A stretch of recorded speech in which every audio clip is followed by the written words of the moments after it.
There we go. Can you guys hear me? Hey, cool. So what I was saying is I just passed the AZ 900. So usually I start this stream earlier, but we're a little bit later tonight just because I took that test first. But as a result, the stream's going to be a little bit shorter. Usually I go like an hour and a half to 2 hours. We're going to keep it at about an hour because an hour from now is midnight my time. So let's go ahead and dive into it. I'm going to share my screen. And I'm glad I checked the Twitch chat before I got going, because that would have really sucked if I went like 15 minutes without any audio. So if anything else sounds or looks off, go ahead and holler at me. But I appreciate you guys letting me know that it was not working. The only thing I've done up to this point is I connected to the Exploiting AD VPN. You do have to set the DNS in your network manager. You can watch my first video if you don't know how to do that, but it's a pretty simple process. Yesterday we had some issues because we were on the .83 subnet and that had issues, but I think that's getting fixed by TryHackMe. So that is a plus. And we're going to have to do some backtracking on here because we are right here at exploiting GPOs. But I know one of the things we have to do, and it takes a little bit of time, is we have to get our user moved into the correct group. And if you were doing this straight through, so if you're just watching this, you shouldn't have to do this because it should be part of what you're already doing. Actually, let's cat creds. And I made a little script for the SSH because I got sick of typing the command. ISLR numlock on 3423. PowerShell EP bypass. Clear. Now we got PowerShell going. What we have to do is get our person added to the IT support group. The reason we can do that is there's a misconfiguration and domain users have the ability to add themselves to different groups. So basically what we need to do is run this PowerShell command like that. Of course, account username is going to be our username. So let's go ahead and type ourselves in there. Luis.Thornton. And let's see if that works. Okay, it should have worked. We can do net user. Whoops, not like that. It'd be net user Luis.Thornton domain. And we are in the IT support. Now it does take a little bit, like 5 minutes or so for it to fully replicate with the different permissions, but I know that's going to be a requirement later on as we work our way through this. I also know one of the things we have to do is get an RDP session. So let me just go back to my TryHackMe folder. CD exploiting AD cat creds.txt. I'm just gonna copy this. We're gonna do Remina. Let's get our RDP session going, and then we'll dive right back into things. So we're gonna be connecting to this one. So .248.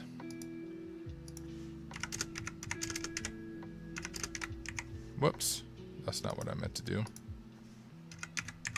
Is that what it was? Nope, 50. 10.200.50.248. 10.200.50.248. Perfect.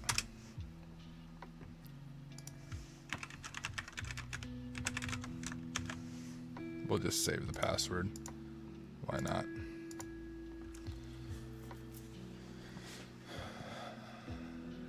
And I'm not explaining what I'm doing now because I did it in the last video. So if you're feeling a little bit lost, that's okay. If you watch the previous video, you'll get caught back up. Just for the sake of time, I'm just running through this because we went through this in the previous video. We're doing some priv escalation right here with the run as command. And I can probably leave that shell open. I need to open a new terminal because we were able to get the creds for a service account or the serviceman account. And that's cat service.txt. That is the account we need. So open this back up. CMD. Oh, whoops. Okay. Let's just get out of here. And so what we need to do Let's just update this. We are sir. I think it's like that. Gosh, I don't remember now. SVC serveman. Is that what I did? SVC serveman. Yep.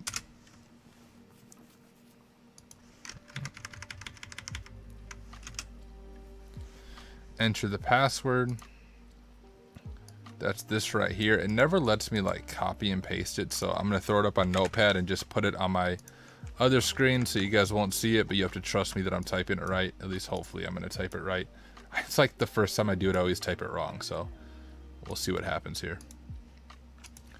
Okay, SUP3RSTR0NGPASS, that.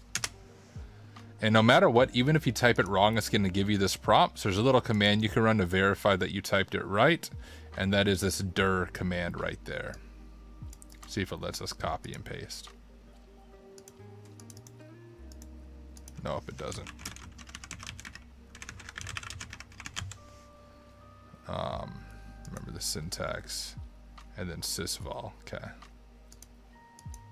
Oh, I have my slashes wrong.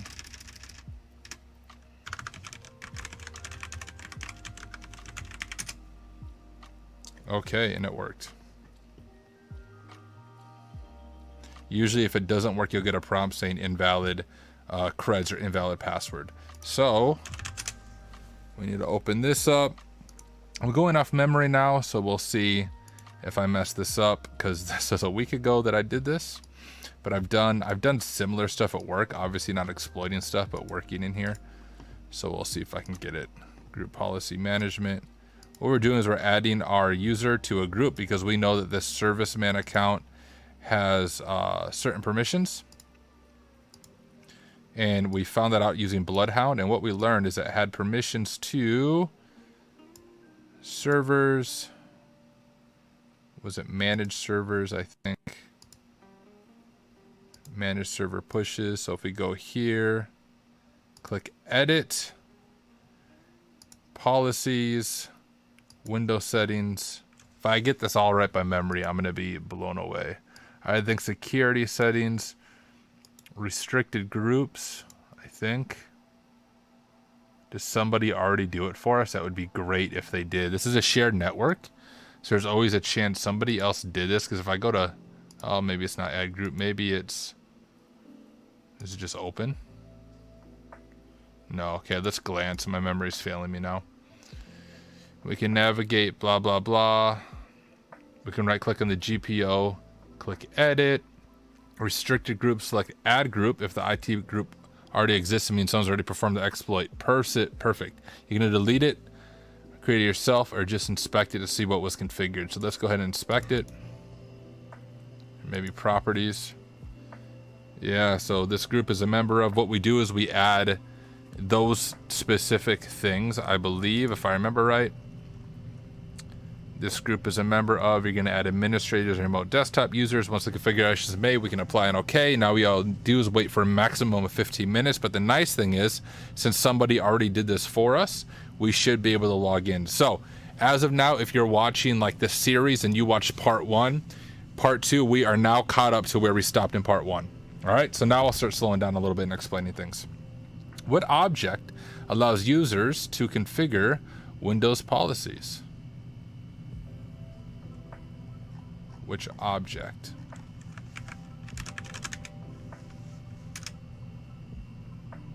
Oh, is it just group policy object? Is that what they mean?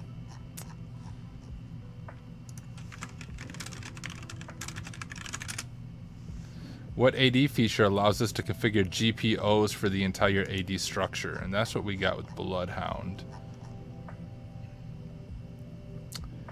I believe, is it generic right? Maybe? How many words do we have there? Oh, no. Nope. Obviously not. Is it just group policy manager or something?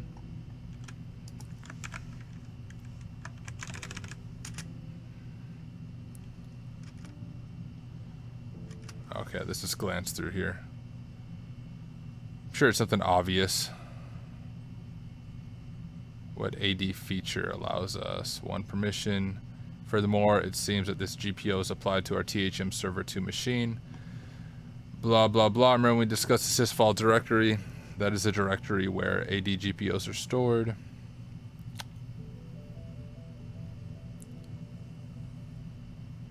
Blah, blah, blah. Group policy management. Is it just group policy management? Let's try that.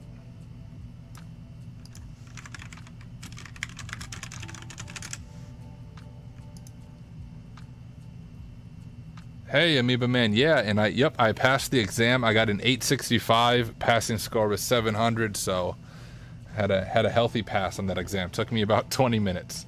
The CCSP was way more difficult. But without this, I mean, if you're new to cloud, like, I wouldn't underestimate it. Like, for anyone else watching, if you want to take it and you're brand new to cloud concepts, don't underestimate it. Take the time to study. But if you have something like the CCSP, you really just need to know some of the Microsoft terminology and you're good. Thank you, sir. What is the name of the GPO that our compromised AD account owns?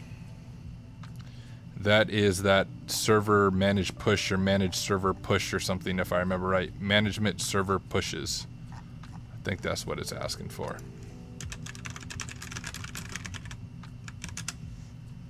What is the flag? So we need to log into THM server 2. We could RDP or SSH. And I like the SSH.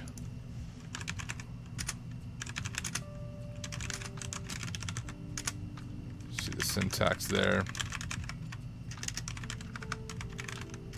You know what else we need? A cat. There you go.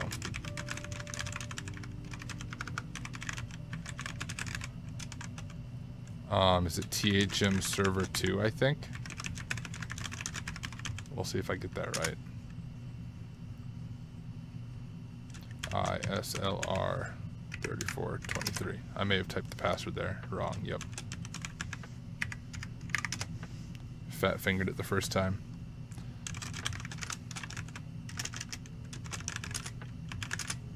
And the reason we're able to do this, right, is we added ourselves to the IT support group policy. Then we used Bloodhound to figure out that SVC serve man had access rights to that server management pushes. Then we added the IT support group to that group via the group policy manager.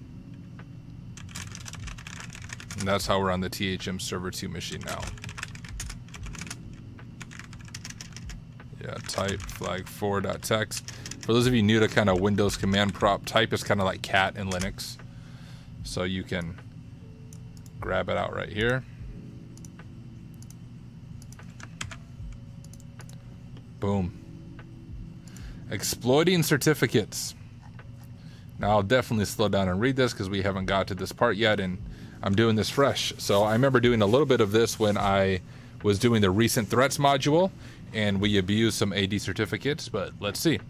Now that we have access to THM server 2, we have furthered our journey of exploiting AD by exploiting all tier 1 assets or servers. However, we are again stuck without the simple means to move to the next tier. And let's just look at our network architecture here, right? So we have compromised THM Work 2, THM Server 1, and THM Server 2. So, next step is a DC, right? Research done and releases a white paper. I'm obviously not going to read through this right now, but I'm going to keep it open as a tab so I can read through it later. I think so. I've been using Edge. Before this, I always used Chrome. I tried Brave. I think that's the browser that's focused on privacy. It just was a little bit buggy for me. And honestly, moving away from Chrome, I've really liked Edge. It's Chromium based, of course, right? But it's been nice. I've been using it for just a few days, but probably unpopular opinion. I think it's a pretty decent browser. I think they have a reading list. Maybe I won't spend a lot of time looking for this. Yeah, there's like a reading list where you can save stuff. Firefox for the win. I was using Firefox as well. Let's see, I went from Chrome to Firefox to Brave just because there was some stuff that I needed a Chromium browser on, and then to Edge out of all things. So let's see, now Amoeba Man, who's the creator of this, said, now you are my two favorite exploits. One is for one-hop DA, really? And the other one-hop compromised root domain. These are magical in my opinion. Cool, well, I'm gonna leave this open just so I can read it and get a better understanding of what we're doing. AD Certificate Services is Microsoft's public key infrastructure implementation. Since AD provides a level of trust in an organization, it can be used as a CA to prove and delegate trust. ADCS is used for several things such as encrypting file systems, creating and verifying signatures, and even user authentication, making it a promising avenue for attackers. Since ADCS is a privileged function, it usually runs on selected domain controllers, meaning normal users can't really interact with the service directly. On the other side of the coin, organizations tend to be too large to have an administrator create and distribute each certificate manually. This is where certificate templates come in. Administrators of ADCS can create several templates that can allow any user with the relevant permissions to request a cert themselves. These templates have parameters that say which user can request the cert and what is required. Spectre Ops found that specific combinations of these parameters can be incredibly toxic and abused for privilege escalation and persistent access. Interesting. See, I use those at work at times when I have to generate a new certificate for something. Before we dive deeper into certificate abuse, some terminology. PKI, Public Key Infrastructure, is a system that manages certs. ADCS, Active Directory Certificate Services. CA, Certificate Authority, Certificate Template. CSR, Certificate Signer Request, is a message sent to the CA to request a signed certificate. EKU, Extended Enhanced Key Usage, are object identifiers that define how a generated certificate may be used. Cool. Finding vulnerable cert templates. In order to find vulnerable templates, we will use Windows built-in tool certutil. Using our RDP session, which I didn't RDP at SSH, we can run the following PowerShell script. I mean, I think this will work in my SSH session. I bet later on I'm gonna have to RDP if we're gonna request a certificate. Yeah. Oh well. We'll stick with our SSH session as long as we can, but I'll RDP it. So let's go CD. Whoops, CD. Users. Oh my goodness, keyboard. Blame the keyboard, right? Not the user. We'll just go to our users folder. Jeez.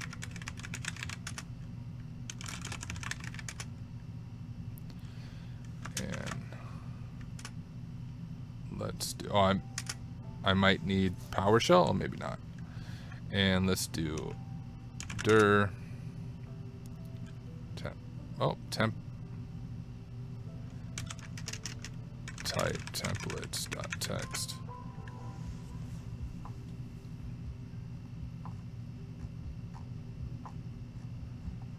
I suppose this would look a lot cleaner, right, if you had a RDP session. But basically what this is doing is showing the different templates that are available, right? So here's template 32. You keep scrolling through here, you can see the different templates. Let's go look at this. This will provide an output.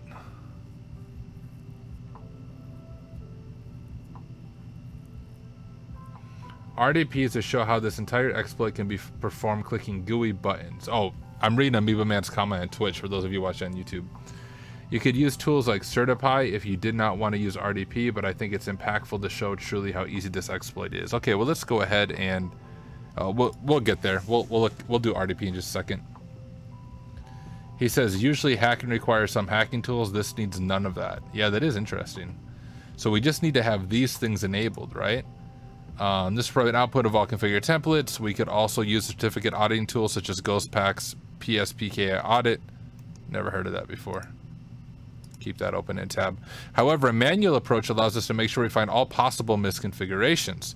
A certificate template is deemed misconfigured if a combination of parameter values becomes poisonous, allowing the requester to perform priv-esque. In our case, we are looking for a template with the following poisonous parameters. Client authentication. The certificate can be used for client authentication. CT flag enroll supplies subject. The certificate template allows us to specify the subject alternative name. CT private key flag exploitable key. The certificate will be exploitable with the private key. And cert permissions. We have the required permissions to use certificate template. If you're interested in learning more about poisonous parameter combinations, have a read of the white paper from Spectre Ops. And Amoeba Man, think that's a typo. I think he means Spectre Ops. So I'll just point that out. Since the aim of this room is to gain more broad knowledge of AD exploitation attacks, we will be pointing out that template 32 is the vulnerable template. That's actually just happened to be the one that was here. So we have client authentication right there. I'm sure as we go through that, we would see those different ones. In this template, we can see that the machine account of THM Server 2 can issue a CSR for a template that allows us to specify the subject alternative name and can be used for client authentication. Spectre Ops mentions 8 common security misconfigs with ADCS, so it should be noted that there is still a significant amount of potential misconfigurations that can be found. Exploiting certificate template. Let's go ahead and RDP onto this beast. We don't need this connection anymore.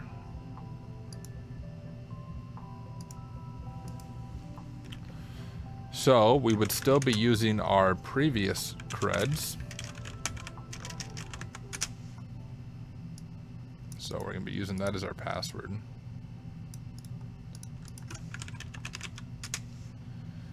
And our IP is going to be 201. 202 is what we're looking at for IP.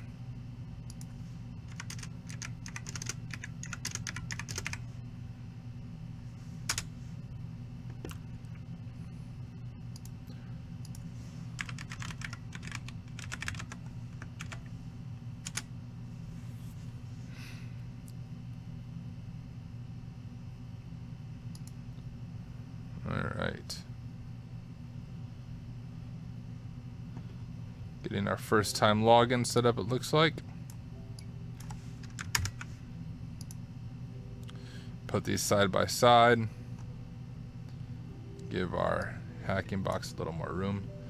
2 suggestions from Amoeba Man. Make sure your network still has enough time, and 2, when you have your cert, copy it off using SCP so you have persistent DA access for 5 years.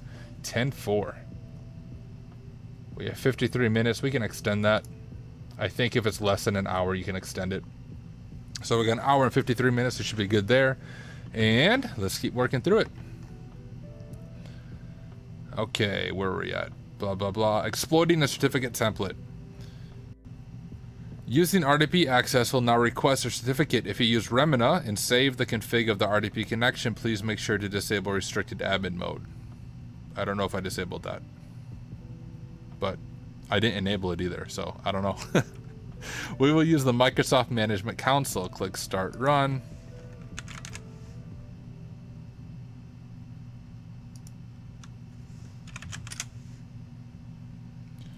File, add, remove, snap, add in. Add the certificate, snap it, add in. Make sure it's the computer account and local computer on the prompts.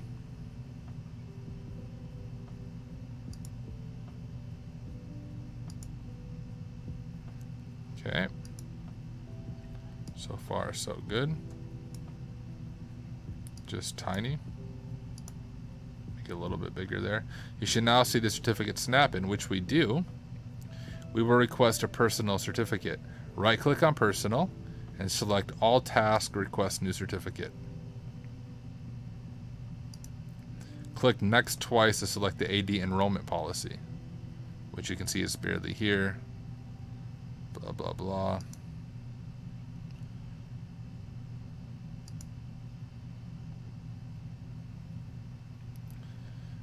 You will see that we have one template that we can, oh, it's loading, it's thinking. You'll see we have one template that we can request, but first we need to provide additional information, and that's the web server cert template right there. More information is required to enroll. Click here to configure the settings. Well, let's go ahead and configure them. We might have some issues because we can't get to the bottom of this. I might have to mess around with Remina a little bit. You can see that our buttons are stuck down there. Let's see, what options do we have in Remina? Nope, that's not what I wanted. Oh, maybe that is. Can I scroll now? Nope.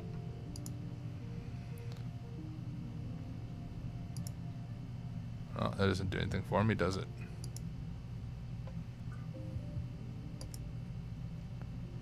That doesn't do anything either. It makes it bigger. That's nice. You can do dynamic resolution to make the RDP window bigger. Button with square and 2 arrows.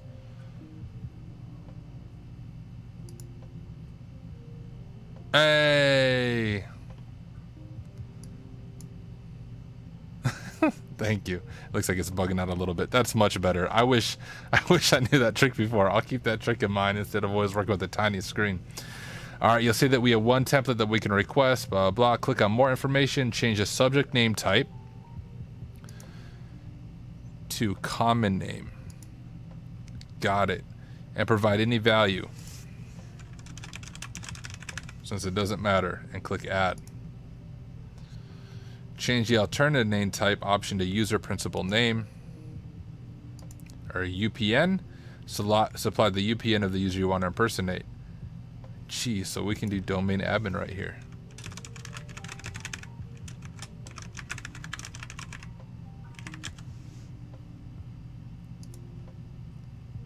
Your additional information should look something like this.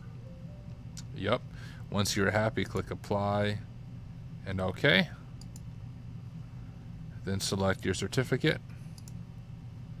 Click enroll. You should be able to see your certificate once it's done. The last step is export our cert with the private key. All right, let's give it a second. Take a drink of water. Check out Discord. I'll just advertise Discord. If you guys aren't a member of our Work Smarter Discord, it's a cool spot to hang out. We do weekly meetings on Monday nights at 7:30 p.m. Central Time, where we share what we accomplished the past week and what our specific learning goals are for this week. Just a cool place to hang out. So if you're not part of a community to encourage you, come join us. If you want an invite link, if you're watching this on YouTube, you can find it in the description of the video. If you're on Twitch and you're not already a part of this group, just leave a comment and I will share an invite link on Twitch. And I'll share it anyways, because I know not everybody can chat if you don't have an account. There's an invite link for you guys. Looking at comments, hooked to studying for the Net Plus.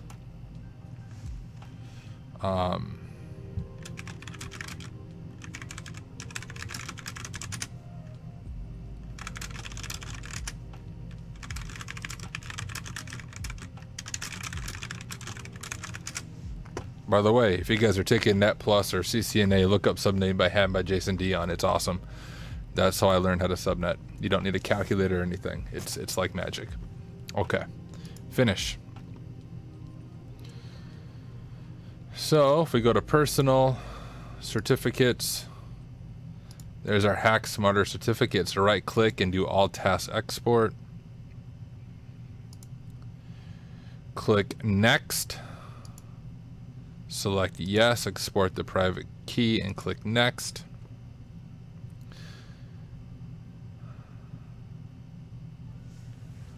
Yeah, no problem, dude. And Amoeba Man, look at that elite hacking using the Windows GUI. Heck yeah, dude. I'm a true hacker now. You guys better watch out coming for your bank account next. Click next, then set a password for the certificate, since the private key cannot be exported without a password. Our password's gonna be Hack Smarter. Hack Smarter. See if it lets me do that.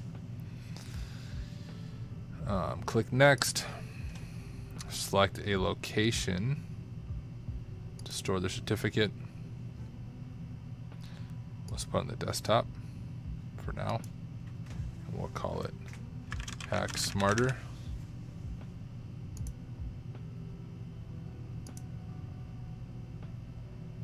It's on our desktop, hacksmart.pfx.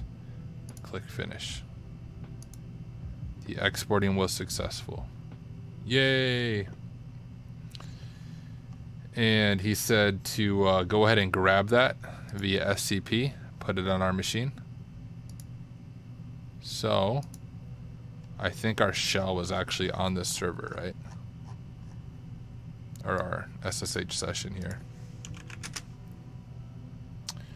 And I always have to look up the SCP syntax.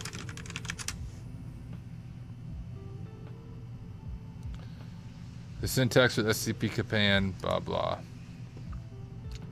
So we're transferring a local file. We're transferring a file from a remote server to a local machine. That's what we're doing. So we are going to do, I think it would be transferring a file from remote server to local machine. User at remote. I think it's this one. I think. I might be wrong. I might be confusing it in my head, which actually I think I am. I'm confusing it in my head. We need to transfer from like local machine to a remote server. Oh, Amoeba Man, quick and dirty of SCP. Exit your SSH session, press up, change SSH to SCP, add path, and the A dot.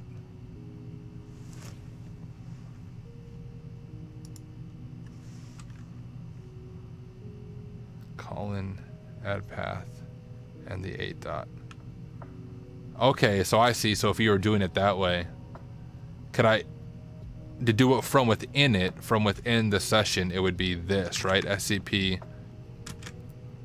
hacksmarter.pfx Cali at whatever my IP is. Maybe I should do it your way. That seems faster. 10.50.48.53.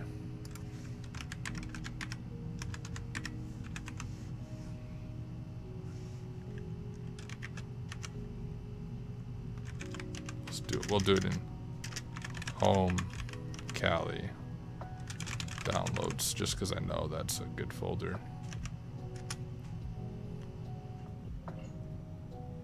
Will that work? Oh, that means my Kali must have an SSH server. You're right, because when I do this, I always have to configure SSH on my Kali machine. So yeah, your way would make more sense. I'm going to try it your way. Because we know it's in our users, Louis Thornton desktop, and it's HackSmarter. Yeah, so I've done it this way in the past. When you do it this way, you have to go to your Kali Linux box, configure SSH, and then turn on SSH. I mean, it's not terribly difficult, but... Okay. Quick and dirty. Exit your SSH session, press up, change SSH to SCP.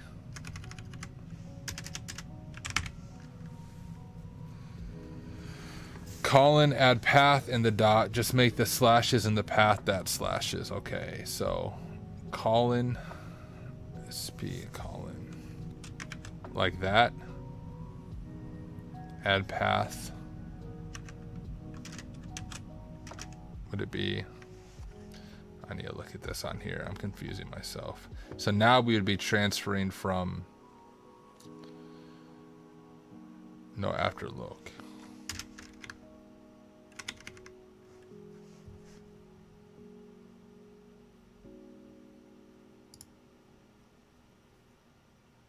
I see. So it's like this. We're gonna do. Oh, maybe I should get to here.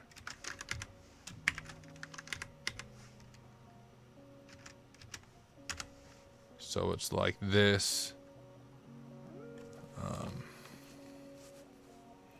What is it? Users. Louis Thornton. Desktop.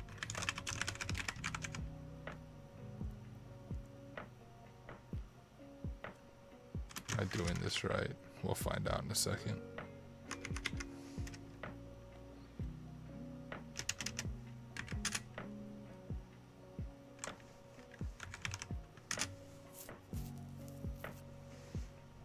Oh no, I did that wrong. It's trying to log in as root.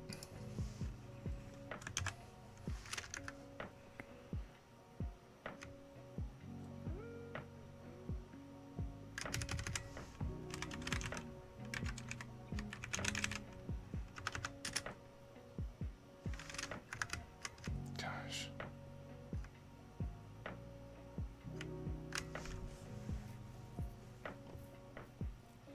That's why I hate SCP, dude. Oh, you give me the example in that. Okay.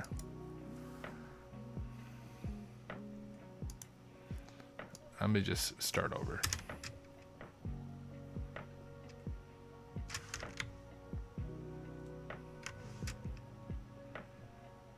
start my original S command again.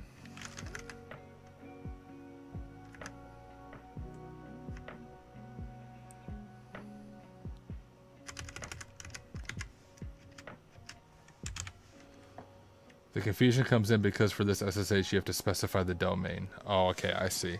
So if we do SSH here, does this first part stay the same then?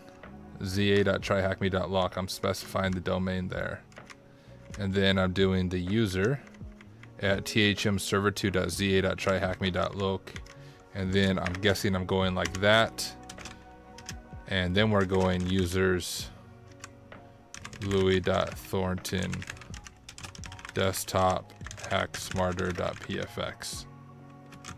And then I can do current directory. I wonder if I'm doing it right that way.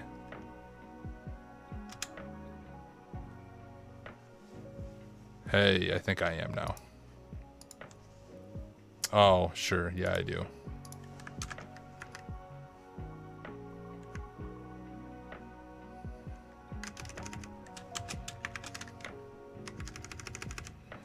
Will it read it like that? Do I need another slash like that? That looks weird to me. We'll try both.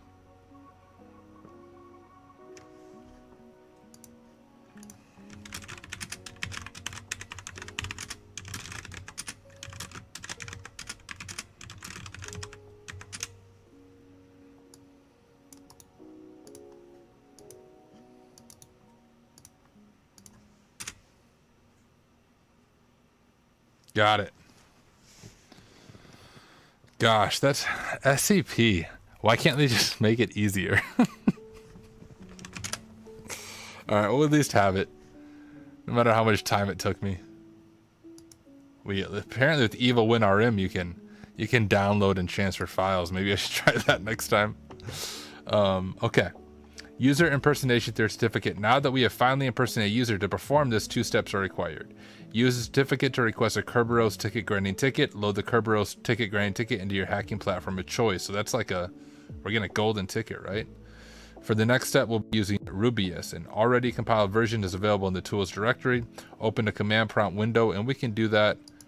We have a SSH. Oh, we don't have SSH anymore. Okay, we'll just do it from here. I don't know if I have to run as admin, but we will.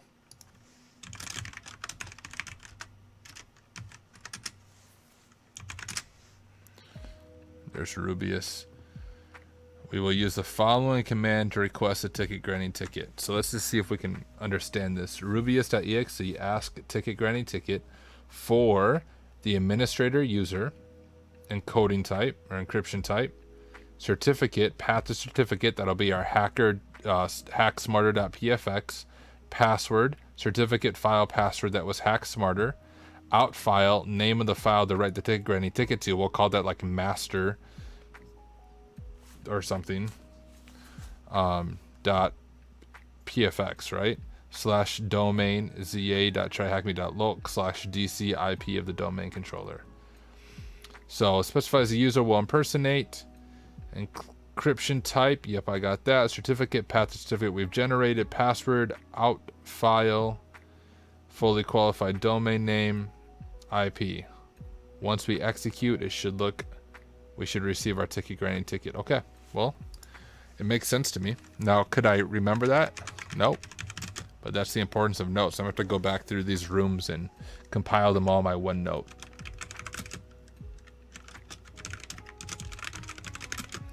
User administrator, encryption type, and obviously you can copy and paste this. I just like to type it. It helps me understand it better.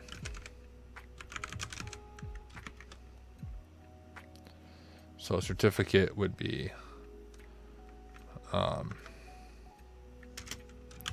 do I have to do C again? I don't think so. Maybe.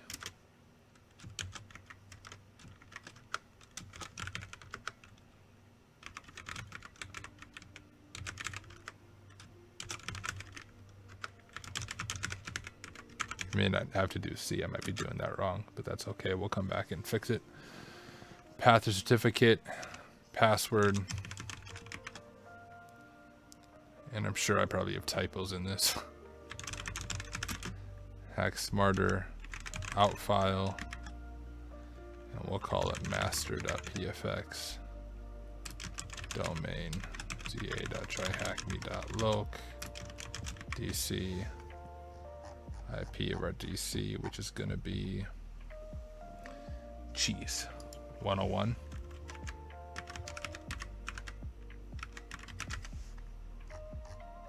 Tiny.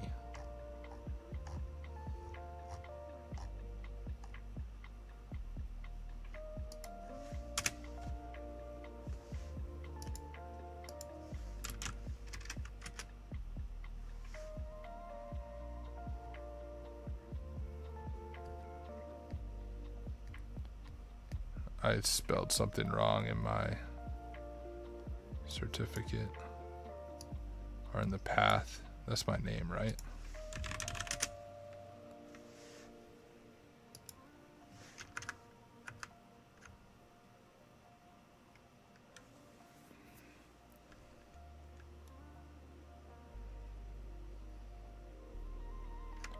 hacksmarter.pfx.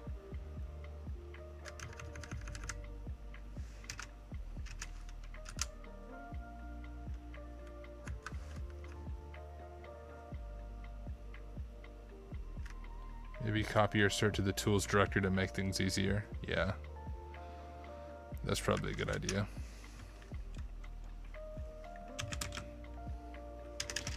Let's copy C users. Louise Thornton. Nope, not Cole.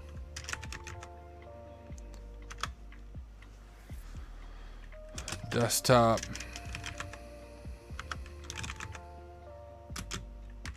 Can I just go like that? Oh. I'm thinking of Linux. For Windows, is it MV? No, I'm still thinking Linux. I'm blanking on this even though I use it like during my day job at times. Copy Windows, CMD. Oh, it's just copy?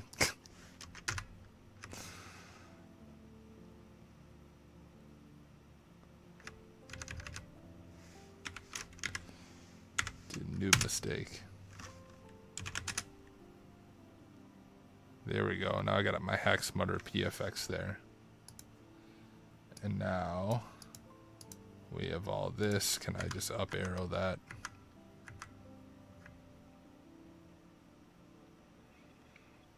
My goodness, come on.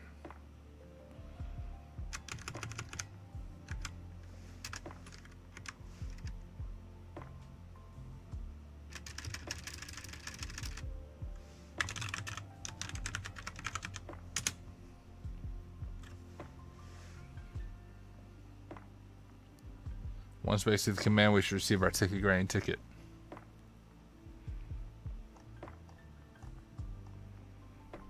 Then we can use Mimikatz to load it.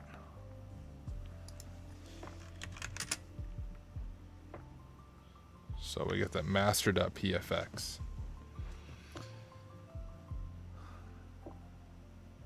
We can authenticate. Okay, we got Mimikatz trunk there, so we would be able to run cd Mimikatz trunk.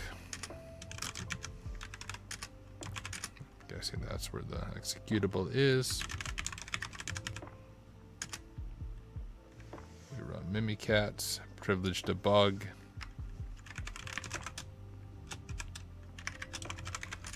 Should get 20 okay. And now we're gonna do Kerberos. Administrator.Kirby.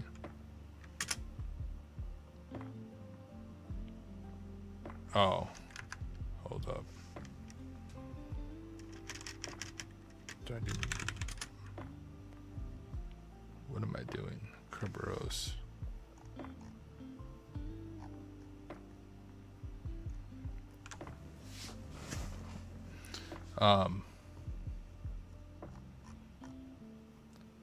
Mimikatz.exe. I think I'm throwing myself off because of how I have this set up.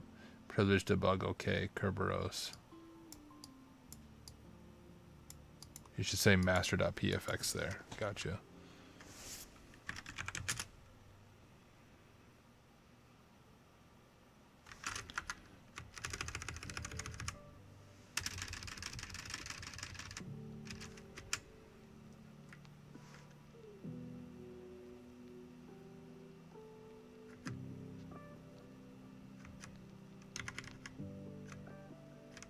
I did remove it. I know, I caught that when I first ran it.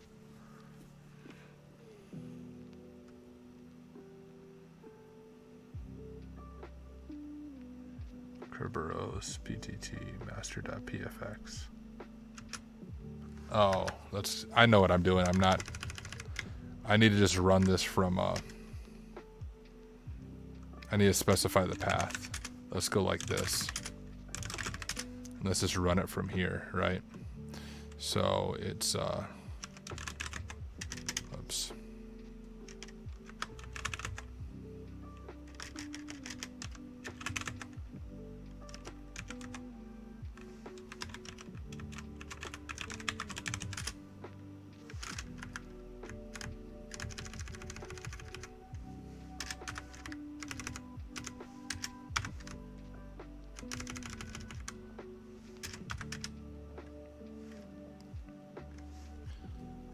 I'm dumb.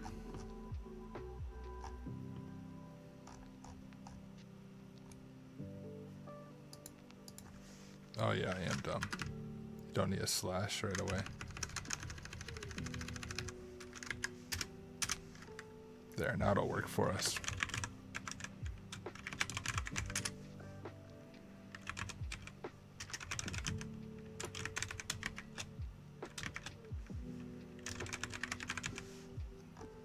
I have that wrong as well. Let's look closer at what I'm supposed to do. Kerberos, PTT. I'm just mixing things all around tonight, y'all.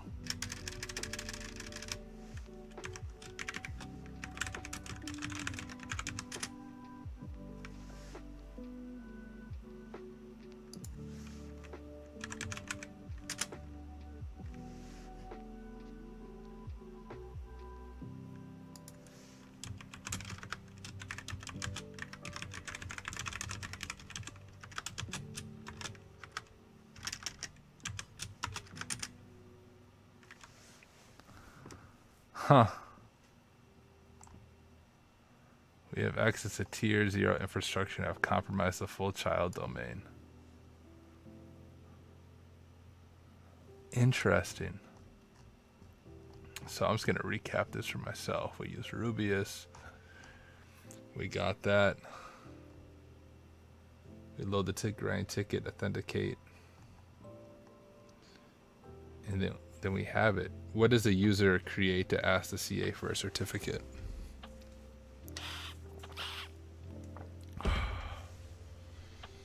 What, just was it user create?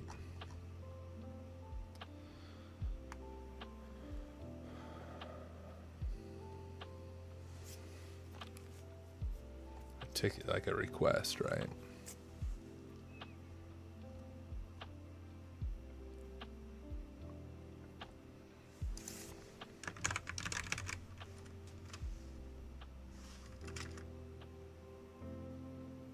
Request a certificate, right? Is that all it's looking for? Probably not. What does a user create to ask the certificate authority for a certificate?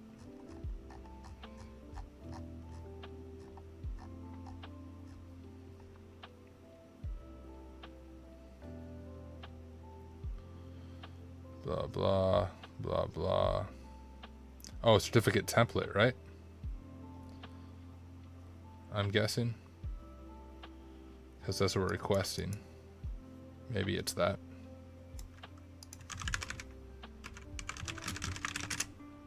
Nope.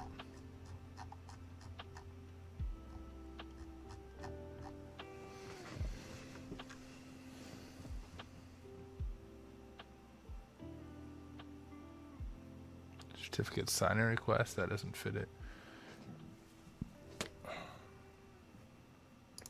Let's make it big. Oh, maybe it does fit it. What is the name of Microsoft's PKI implementation? Active Directory Certificate Services, right? ADCS.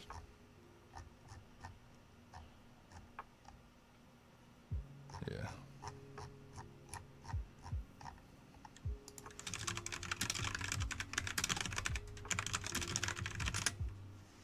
was via the flag stored on THMDC in the administrator's desktop directory.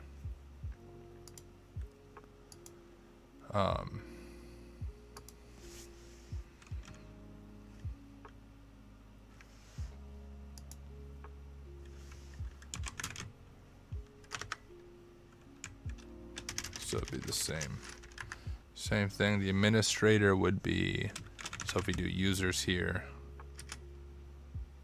we have the administrator there. So let's change this to type.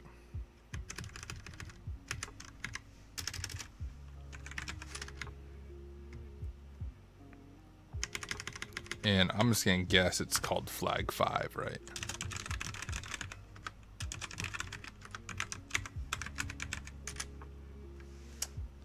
I'm right. Can I Control-Shift-C to copy? Yep. Boom. It's midnight.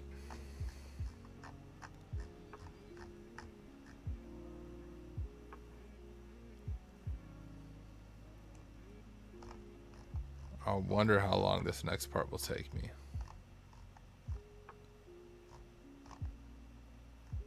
Because then we're done. Let's try to push forward and finish it. I'll be tired tomorrow.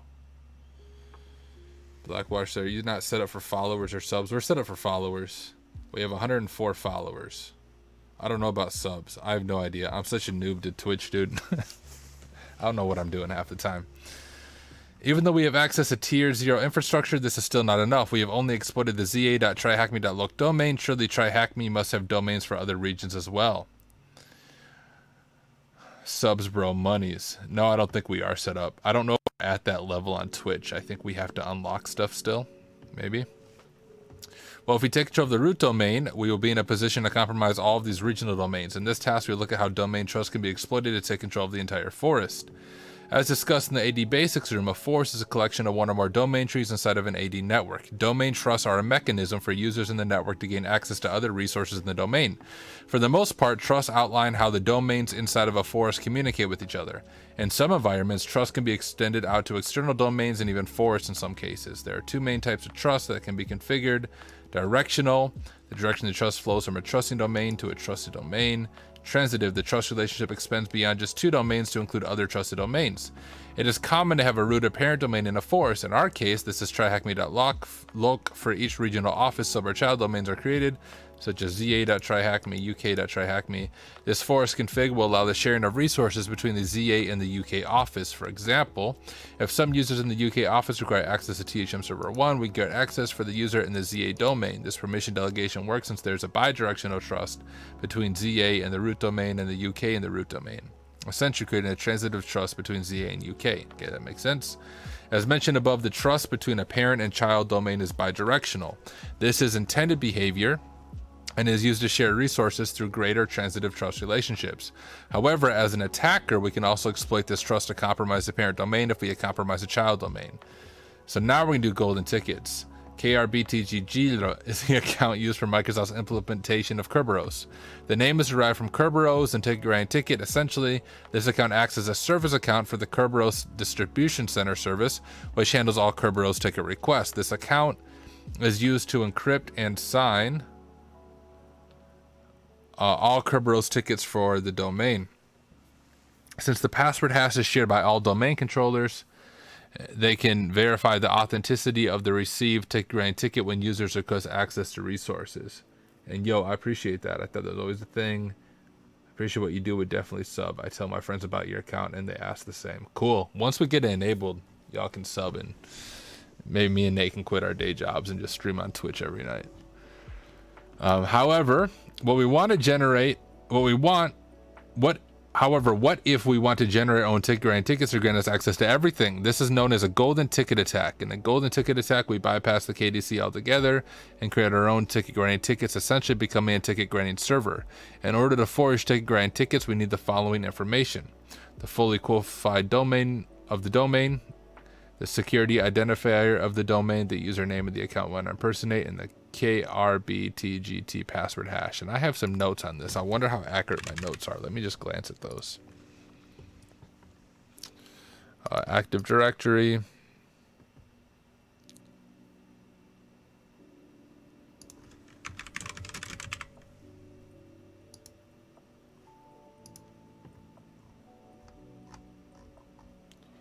If we dump the hash of the KRBTG account, we can grant tickets to any resources system. How do we do it? We run Mimikatz on the victim machine. We run privilege debug. We run LSA inject on the KRBTGT user. We copy the following information in Notepad. That's the SID, the NTLM hash. We generate a golden ticket. User doesn't have to be a real user. The ID number for the admin account is ID 500. PTT is past the ticket, so we're specifying that. Run miss.cmd to pull up a command prompt. You can now get on any computer on the domain. Let's see how close my instructions are to what we're going to do. The first three are usually easy to recover. Password hash. So the last one requires the domain compromise, since the KRBTGG password hash is only stored on domain controllers. Luckily for us, we have just compromised the tier 0 admins group with the forged certificate, so we are in a position to recover the KRBTGG password hash. We will again use Mimikatz with the DC sync to recover the KRBT hash and the THM server too. Let's do it. Okay. Let's scroll down because I just screwed it up. Here we are. Make this bigger for you guys. I'm gonna try to make this bigger for those of you watching. Let's go to font. Yeah, it's a little bit better.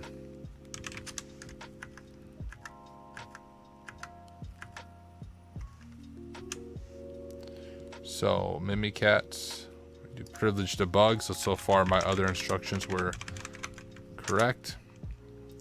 LSA dump is what we're going to do. I think that was slightly different than what I had here, wasn't it? Oh no, LSA dump. Okay, yep. Same thing. Oh, except for it's a little bit different. DC sync. What did I do over here?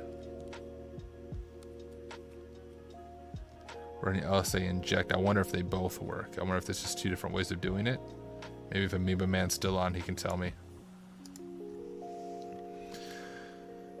So let's run LSA dump, DC sync, user ZA KRBTGT.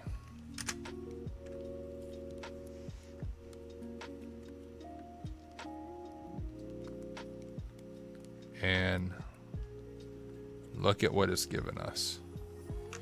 So if we look at what we have here, if we remember, so Amoeba Man said both will work, they just use different ways to get the hash, so it would be detected differently by the blue team. Okay, good to know. So what we need to grab are the hash NTLM, right? Hash NTLM right there. And if I even just glance at my notes, it's the SID and the NTLM hash on there. So I mean, for now, whoops, we can put this on our, we'll just put it in Notepad for now.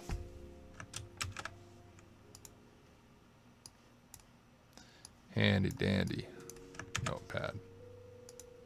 And the SID, right? Which should be this, I think.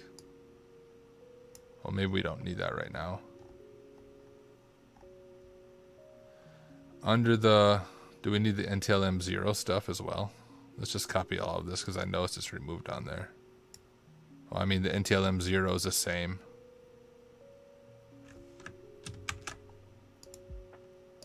Just go like this so we have it all. Okay. Desync gets you all the information. I see. Good to know.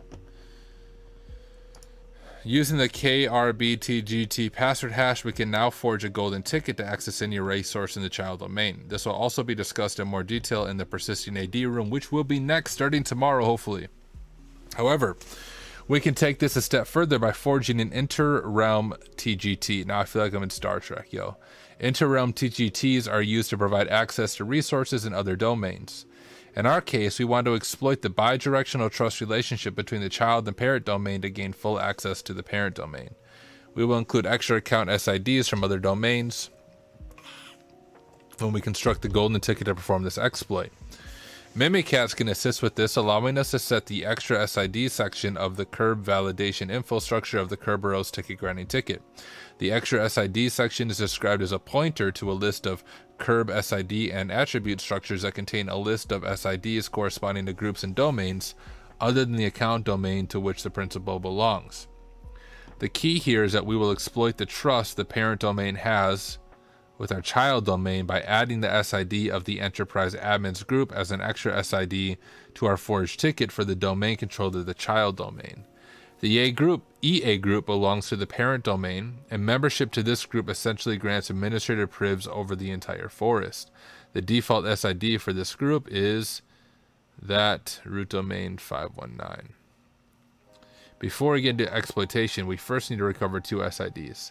The SID of the child domain controller, THMDC, which we will impersonate in our forged ticket granting ticket, the SID of the enterprise admins in the parent domain, which we will add as an extra SID to our forged ticket granting ticket. To recover these, we can use the AD PowerShell commandlets. We can recover the SID of the child domain controller using the following command.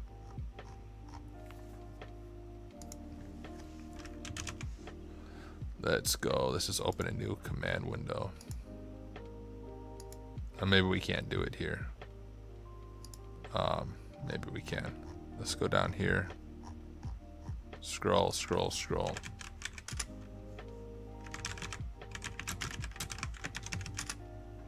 Can I do it right here?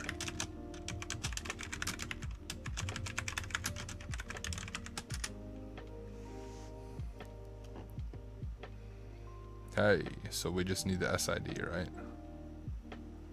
So let's grab this.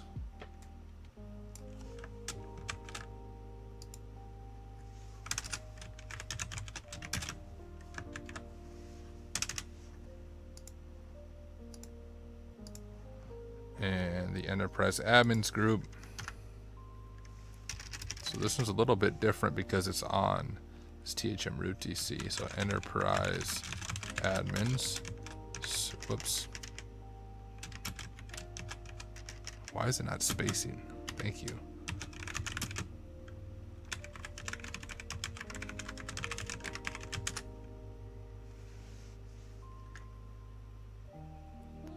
Oh, it's not get AD computer, it's get AD group.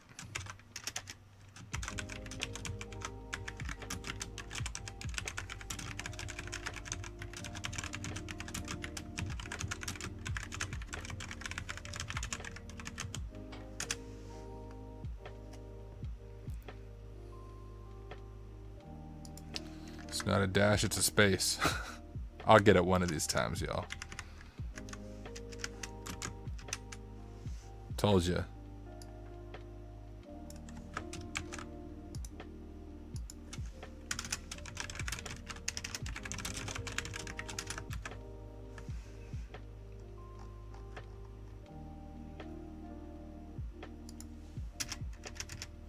All right, I think we have the information we need there.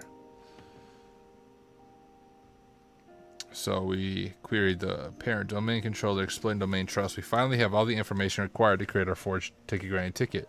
We will use Mimikatz to generate this golden ticket. The command will look something like this.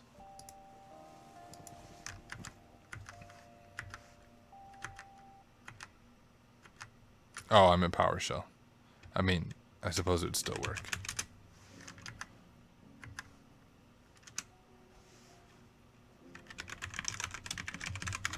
Privilege debug. Got mosquito bites from I went camping with my daughter, and I got mosquito bites all over my legs. They're driving me crazy, yo. Okay. Here's our command. Kerberos golden, so we're generating that golden ticket. User administrator. The user doesn't matter if I remember right. I mean, I suppose it probably does.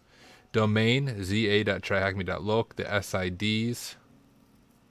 And that's of the KRBTGT RC4 password hash of the KRBTG user. The SIDs, and those are the extra SIDs. PTT. I'm just going to copy this. And let's see if we can kind of build this. So if we look at this, where our SID, I think, is the same, right? Yeah, it is. And then RC4 password hash of the KRBTG user. I think that would be this right here. SIDs of the enterprise admins. And PTT, remember, is pass the ticket is what it's specifying there. So,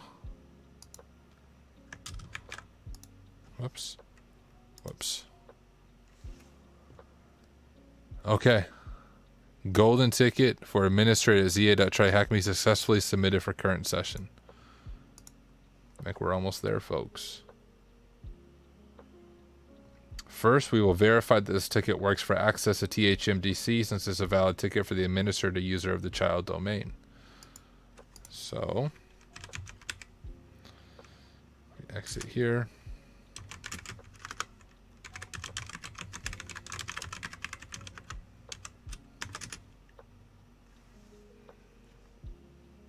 Hey. This at least confirms that the golden ticket was forged for access to the child DC. However, since we specified extra SIDs, we should also now have access to the parent DC. Shall we? Let's check.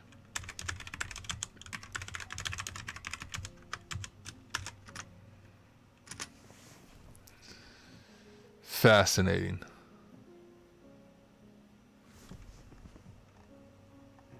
This proves that we have now fully compromised the parent domain solely by compromising one of the child domains. What domain trust relationship is by default configured between a parent and child domain? Is it transitive, the direction the trust flows from a trusting domain? Or is it directional? Not one of them. There we go.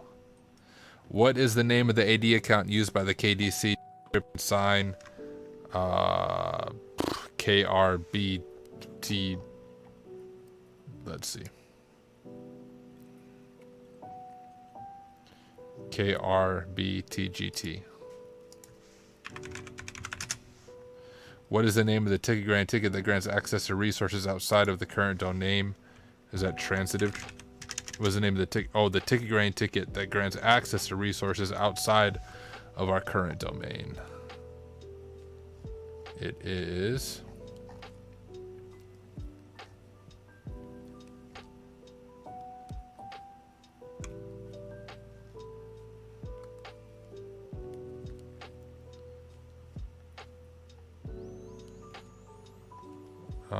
Interrealm.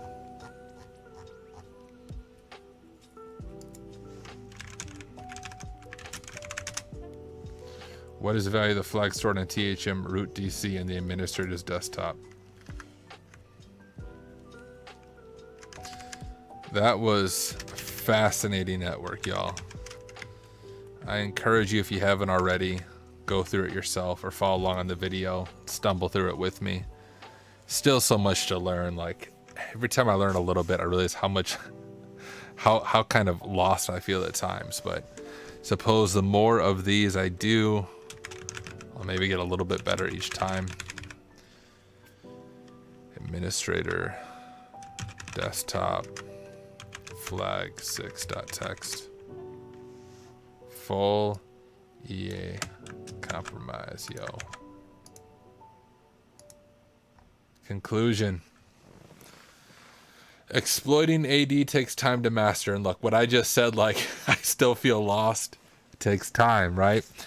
And the techniques used will highly depend on the configuration of the AD structure that is being attacked. The biggest thing to understand is that the process is cyclic, circles. We will, in most cases, not be able to run a single boot-to-root exploit that gives us DA access. The best approach is to perform exploitation that furthers your access, then use the access that was achieved to perform enumeration, again, looking for additional exploit paths that may be possible from this new position. Migrations. AD exploitation, like AD enumeration, is incredibly hard to defend against. This is because what may be considered a misconfiguration that can be exploited has an actual business case. And also, like, we just use the GUI. right? For the certificate side of it. We didn't use any hacking tools. However, we can do a couple of things to protect against exploitation. We need to ensure that no configuration breaks our tiering model. Accounts in a lower tier should not have the ability to interact with resources in a higher tier. Furthermore, accounts from a higher tier should never log onto resources in a lower tier, right? The privilege of least access. The principle of least privilege, yeah. The principle of least privilege should be followed when permission delegation is performed. Furthermore, and that just means like you shouldn't have access to, you should only have access to the things you absolutely need to do your job. Furthermore, permission delegation should adhere to the tiering model, ensuring that a lower tiered object can't alter a higher tiered object. SMB sign-in should be enforced, not just enabled. This will prevent credential relay attempts, and we were doing a hack the box last night, and I noticed in my in-map scan that was enforced and enabled, so that should be how it should be. AD objects and their configuration are not the only paths for exploitation. AD services such as ADCS should also be considered part of the attack surface and secured. We need to implement sufficient security controls to protect tier 0 infrastructure and accounts in our child domains, since the compromise of one can lead to the compromise of the entire forest. You start the whole thing ablaze, right? Forest fire. With our exploitation of AD complete, the next step is a dig in our roots to make sure the blue team cannot simply purge our access. This will be covered in the next stream tomorrow night. Done with AD exploitation, ready for AD persistence. Complete. Friends, we've completed the room, shared this with my friends. You guys are my only friends. Just kidding, I do have a few other friends, but there we go. My rank went up a little bit. Good stuff. Once again, let me just grab this over here. A big thank you to Amoeba Man for these different networks. I mean, this has been excellent. If you are new to this stuff, it's breaching AD, enumerating AD, lateral movement and pivoting, exploiting AD. I have now done live streams on this one, this one, this one, this one, and starting tomorrow, we'll work on persisting AD. So let's go ahead and leave. We are done. And once again, guys, thank you again for hanging out with me. I hope you guys have an incredible night, or if you're like Amoeba Man, have a good morning. Maybe you're watching this after the fact. I just hope you have a good day. And as you can see, as I work through this, I still consider myself a noob, right? I'm doing this because I need to learn it. And even on Discord, maybe it was in our weekly meeting, I heard someone say that they hope to get to a point where we're at so that you can contribute. You don't just start like contributing, right? Just start learning, start stumbling your way through stuff. You don't need to have this figured out. The goal is to learn and invite people into that process with you. So if you've been encouraged by this, man, create some of your own content, write a blog post, start a stream, make some YouTube videos. One of the best ways you can learn is by teaching. So give it a shot. And if you do create content, ping me. I would love to check out what you're creating. But hey guys, thank you again for joining me. I'm gonna call it a night. It is a little bit after midnight where I live, and I gotta work tomorrow, so I should probably get to bed. So thank you guys. I will catch you tomorrow night. Peace.